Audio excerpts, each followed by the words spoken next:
ನಮಸ್ತೆ, ನಾನು ಬಸವರಾಜು. ದಾವಣಗೆರೆ ದಕ್ಷಿಣ ವಿಧಾನಸಭಾ ಕ್ಷೇತ್ರಕ್ಕೆ ನಡೀತಿರೋ ಉಪಚುನಾವಣೆಯ ಕಾಂಗ್ರೆಸ್ನ ಹುರಿಯಾಳಾಗಿ ಶಾಮನೂರು ಶಿವಶಂಕರಪ್ಪ ಅವರ ಮೊಮ್ಮಗ ಎಸ್ ಮಲ್ಲಿಕಾರ್ಜುನ ಅವರ ಪುತ್ರ ಸಮರ್ಥ್ ಅವರನ್ನು ಆಯ್ಕೆ ಮಾಡಿರೋದು ಯಾರು? ಕಾಂಗ್ರೆಸ್ ಹೈಕಮಾಂಡ್.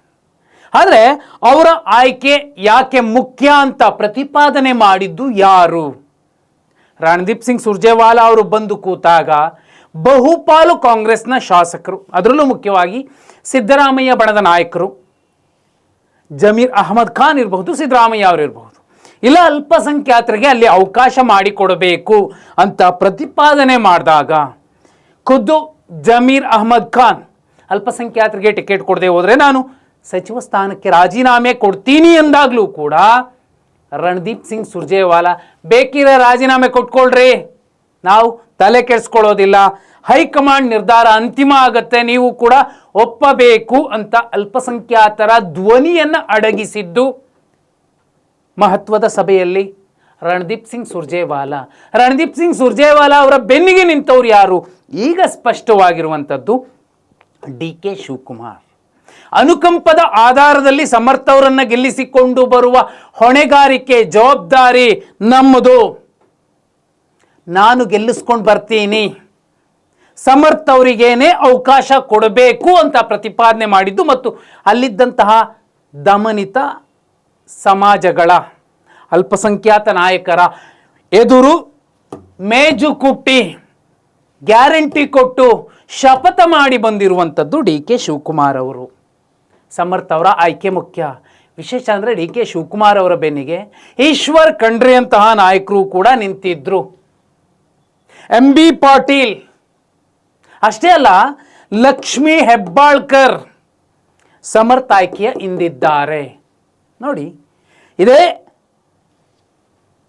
ಲಿಂಗಾಯತ ಮತ್ತು ಒಕ್ಕಲಿಗ ಸಮಾಜದ ವಿರೋಧವನ್ನು ಕಟ್ಟಿಕೊಂಡು ನೀವು ರಾಜ್ಯಭಾರ ಮಾಡೋದಕ್ಕಾಗೋದಿಲ್ಲ ಅಂದಂತಹ ಶಾಮನೂರು ಶಿವಶಂಕರಪ್ಪ ಅವರು ಹೇಳಿಕೆ ಏನಿತ್ತು ಏಪ್ರಿಲ್ 16, 2025, ಅದೇ ಹೇಳಿಕೆಗೆ ಪೂರಕವಾಗಿಯೇ ಇವತ್ತು ಅಲ್ಪಸಂಖ್ಯಾತರೇ ಸ್ಟ್ರಾಂಗ್ ಆಗಿರೋ ಸುಮಾರು 80,000 ಜನರಿರುವಂತಹ ಕ್ಷೇತ್ರದಲ್ಲಿ ಆ ಸಮುದಾಯಕ್ಕೆ ಒಂದು ಟಿಕೆಟ್ ಸಿಗೋದಿಲ್ಲ, 6 ಸಲ ಗೆದ್ದವ್ರಿಗೇನೆ ಮತ್ತೆ ಅದೇ ಕುಟುಂಬಕ್ಕೆ ಅವಕಾಶ ಮಾಡಿಕೊಡುತ್ತೆ ಕಾಂಗ್ರೆಸ್ ಪಕ್ಷ ಅಂದರೆ ಒಳಗೆ ಯಾರ ಪ್ರಭಾವ ನಡೀತಿದೆ ಅನ್ನೋದು ಕೂಡ ಮುಖ್ಯ ಆಗುತ್ತೆ.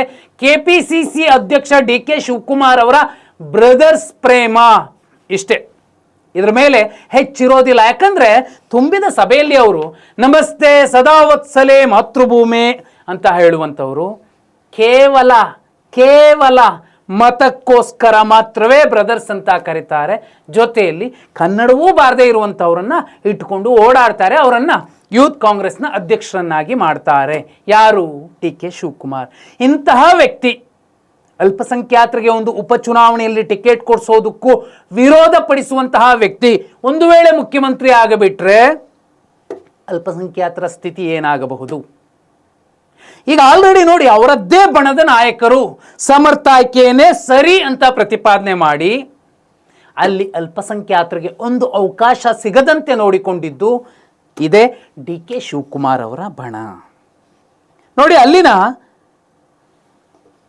ಸಮುದಾಯವಾರು ಮತದಾರರ ಪಟ್ಟಿಯನ್ನು ತೆಗೆದು ನೋಡಿದ್ರೆ ಲಿಂಗಾಯತರನ್ನ 2 ಸಲ ಹಾಕಬೇಕು. ಒಂದು ಮುಸಲ್ಮಾನ ಸಮಾಜದ ಮತವರ್ಗ ಇರುವಂತಹ ಸ್ಟ್ರೆಂತ್ ನೋಡಿದ್ರೆ, ಯಾಕಂದ್ರೆ ಆಯಿತು 6 ಸಲ ಗೆದ್ರು, ಶಾಮನೂರು ಶಿವಶಂಕರಪ್ಪ ಅವ್ರ ಕುಟುಂಬವೇ ಗೆದ್ದು, ಅವರೇ ಗೆದ್ರು, ಇನ್ನೂ ಅವರಿಗೆ ಕೊಡ್ತಾರೆ ಅಂದರೆ ಈ ಅಹಿಂದ ಮತವರ್ಗವೇ ಅತಿ ಹೆಚ್ಚು ಇರುವಂತಹ ಮತ್ತು ಸೋಲು ಗೆಲುವಿನ ಲೆಕ್ಕ ಪಕ್ಕಾ ಮಾಡುವಂತಹ ಈ ಮತವರ್ಗ ಇದ್ದಾಗ್ಯೂ ಕೂಡ ಡಿ.ಕೆ. ಶಿವಕುಮಾರ್ ಅವರು ತೇಜ್ ಶಾಮನೂರು ಶಿವಶಂಕರಪ್ಪ ಅವ್ರ ರೀತಿಯಲ್ಲೇ ಆ 2 ಸಮಾಜಗಳ ವಿರೋಧ ಕಟ್ಕೊಂಡು ನೀವು ರಾಜ್ಯಭಾರ ಮಾಡೋಕ್ಕಾಗುತ್ತಾ ಅಂತ ಹೇಳಿದ ಧಾಟಿಯಲ್ಲೇ ಅಭ್ಯರ್ಥಿಯ ಆಯ್ಕೆಯ ಪ್ರಭಾವ ಬೀರಿದ್ರಲ್ಲ. ಸಮರ್ಥ್ ಅವರ ಆಯ್ಕೆಯೇ ಮುಖ್ಯ ಅಂತ.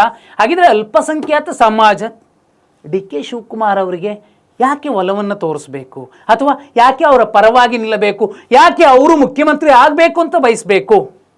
ಕೇಳಬಹುದಾದಂತಹ ಪ್ರಶ್ನೆ. ಇನ್ನು ತಮ್ಮ ಪುತ್ರ, ಯಾಕಂದ್ರೆ ಅವ್ರು ಮಿನಿಸ್ಟರ್ ಇದ್ದಾರೆ, ಮತ್ತೊಂದು ಕಡೆ MP ಇದ್ದಾರೆ, ಅವ್ರಿಗೆ ಅಷ್ಟಿದ್ರೂ ಕೂಡ ಉಪಚುನಾವಣೆಯಲ್ಲೂ ಕೂಡ ನಮಗೇ ಟಿಕೆಟ್ ಬೇಕು ಅನ್ನುವಂತಹ ದೊಡ್ಡವರ ಸಣ್ಣತನ ಎಷ್ಟು ಸರಿ? ಯಾಕಂದರೆ ಅಲ್ಲಿ ಇನ್ನೊಬ್ರಿಗೆ ಅವಕಾಶ ಮಾಡಿಕೊಡ್ಬಹುದಿತ್ತು. BJP ಒಬ್ಬ ಸಾಮಾನ್ಯ ಕಾರ್ಯಕರ್ತನಿಗೆ 20-25 ವರ್ಷ ಪಕ್ಷಕ್ಕೋಸ್ಕರ ದುಡಿದವನಿಗೆ ಒಂದು ಟಿಕೆಟ್ ಕೊಟ್ಟರೆ, ಅದು ದಮನಿತ ಸಮಾಜದ ಒಬ್ಬ ವ್ಯಕ್ತಿಗೆ, ಶ್ರೀನಿವಾಸ್ ದಾಸ್ ಕರಿಯಪ್ಪ ಅವ್ರಿಗೆ ಪಕ್ಷಾತೀತವಾಗಿ ನೋಡಿದ್ರೆ ಅಹಿಂದ ಗೆಲ್ಲಬೇಕು ಅನ್ನೋದಾದರೆ ಶ್ರೀನಿವಾಸ್ ಅವರು ಗೆಲ್ಲಬೇಕು, BJP ಅಭ್ಯರ್ಥಿನೇ ಗೆಲ್ಲಬೇಕು ದಾವಣಗೆರೆ ದಕ್ಷಿಣದಲ್ಲಿ. ಇಲ್ಲಾಂದರೆ ಒಂದು ಕುಟುಂಬದ ಜಹಾಗೀರಿನ ರೀತಿಯಲ್ಲಿ ಒಂದು ಕ್ಷೇತ್ರವನ್ನು ಇಟ್ಕೋತಾರೆ. ಅಲ್ಲಿ ಮತ್ತೊಂದು ಪಕ್ಷದಲ್ಲಿ, ಕಾಂಗ್ರೆಸ್ ಪಕ್ಷದಲ್ಲಿ ಅಲ್ಲೂ ಅಹಿಂದ ವರ್ಗ ಇದೆ, ಹಿಂದುಳಿದವರು ಕೊಡಬಹುದಿತ್ತು, ಅಲ್ಪಸಂಖ್ಯಾತರು ಕೊಡಬಹುದಿತ್ತು. ಇದರ ಮಧ್ಯೆ ಇಲ್ಲಪ್ಪ ನಾವು ಅವ್ರಿಗೇ ಕೊಡ್ತೀವಿ ಅಂದರೆ ಯಾವ ಪುರುಷಾರ್ಥಕ್ಕೆ ಅಹಿಂದ ಅನ್ನೋ ಒಂದು ಶಬ್ದವನ್ನು ವೇದಿಕೆಗಳ ಮೇಲೆ ಹೇಳಬೇಕು, ಸಾಮಾಜಿಕ ನ್ಯಾಯ ಅಂತ ಹೇಳಬೇಕು. ಇಲ್ಲಿ ಮುಖ್ಯಮಂತ್ರಿಗಳ ವಾದ ಅಥವಾ ಅವರ ಬೆಂಬಲಿಗರ ವಾದವನ್ನು ಧಿಕ್ಕರಿಸಿ ರಣದೀಪ್ ಸಿಂಗ್ ಸುರ್ಜೇವಾಲಾ ಅವರು ಈ ನಿರ್ಧಾರಕ್ಕೆ ಬಂದಿದ್ದಾರೆ, ಕಾಂಗ್ರೆಸ್ ಹೈಕಮಾಂಡ್ ಬಂದಿದೆ ಅಂದರೆ ದಾವಣಗೆರೆ ದಕ್ಷಿಣದಲ್ಲಿ ಕಾಂಗ್ರೆಸ್ ಗೆಲ್ಲಿಸಿಕೊಳ್ಳುವ ಎಲ್ಲ ಹೊಣೆಗಾರಿಕೆ ಬ್ರದರ್ಸ್ ಪ್ರೇಮವನ್ನು ಅತ್ಯಂತ ಕೆಳದರ್ಜೆಯಲ್ಲಿ ಧಿಕ್ಕರಿಸಿದ, ನಿರ್ಲಕ್ಷಿಸಿದ DK ಶಿವಕುಮಾರ್ ಅವರು ಗೆಲ್ಲಿಸಿಕೊಂಡು ಬರಬೇಕು. ಇಲ್ಲವಾದರೆ DCM ಆಗಿದ್ದಾಗ್ರೇನೆ ಇವರಿಗೆ ಅಹಿಂದ ಬಗೆಗಿನ ಕಾಳಜಿ, ಮಮಕಾರ ಇಷ್ಟು ನಿರ್ದಾಕ್ಷಿಣ್ಯವಾಗಿದೆ ಅಂದರೆ ಇಂಥವರು ಮುಖ್ಯಮಂತ್ರಿ ಆದರೆ ಏನಾಗಬಹುದು ರಾಜ್ಯದಲ್ಲಿ?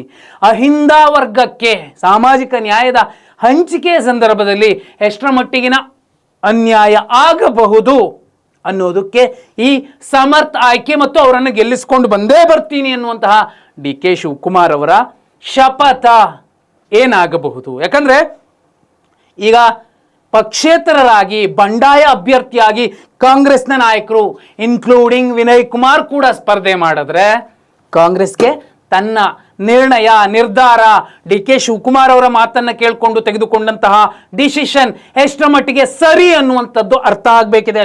ಅಷ್ಟೇ ಅಲ್ಲ, ಆ ಎರಡು ಸಮಾಜಗಳಿಲ್ಲದೆ ನೀವು ರಾಜ್ಯಭಾರಣೆ ಮಾಡೋಕ್ಕಾಗಲ್ಲ ಅಂದಂತಹ ಶಾಮನೂರು ಶಿವಶಂಕರಪ್ಪ ಅವರ ಮಾತೇನಿತ್ತು, ಜಾತಿ ಗಣತಿಯನ್ನು ಧಿಕ್ಕರಿಸಿದಂತಹ ಆ ನೀತಿ, ರೀತಿ, ರಿವಾಜ್ ಏನಿತ್ತು, ಅದಕ್ಕೆ ಅಹಿಂದ ವರ್ಗ ಕೂಡ ತಕ್ಕ ಪಾಠ ಕಲಿಸ್ಬೇಕು ಅಂದರೆ ಸಮರ್ಥ್ ಆಯ್ಕೆ ಮಾಡಬೇಕು ಮಾಡಬಾರ್ದು ಅನ್ನೋದು ಅಹಿಂದ ವರ್ಗಕ್ಕೆ ಬಿಟ್ಟಿದ್ದು. ಆದರೆ ಸಮರ್ಥರನ್ನ ಗೆಲ್ಲಿಸ್ಕೊಂಡು ಬಂದೇ ಬರ್ತೀನಿ ಎಂದಂತಹ DK ಶಿವಕುಮಾರ್ ಅವರ ಶಪಥ, ಬ್ರದರ್ಸ್ ಪ್ರೇಮ ಅವರದ್ದು ಇಷ್ಟೇ ಅನ್ನುವಂತಹ ಲೆಕ್ಕ ಮುಂದಿನ ದಿನಮಾನಗಳಲ್ಲಿ ಅವರನ್ನು ಯಾವ ಸ್ಥಾನದಲ್ಲಿ ತಂದು ಕೂರಿಸಬೇಕು ಅಥವಾ ಎಲ್ಲಿಗೆ ಮಿತಿಗೊಳಿಸಬೇಕು ಅನ್ನೋದನ್ನು ಅಲ್ಪಸಂಖ್ಯಾತ, ಹಿಂದುಳಿದ ದಲಿತರು ನಿರ್ಧರಿಸಬಹುದು. ನೀವೇನಂತೀರಾ? ಕಮೆಂಟ್ ಮಾಡಿ.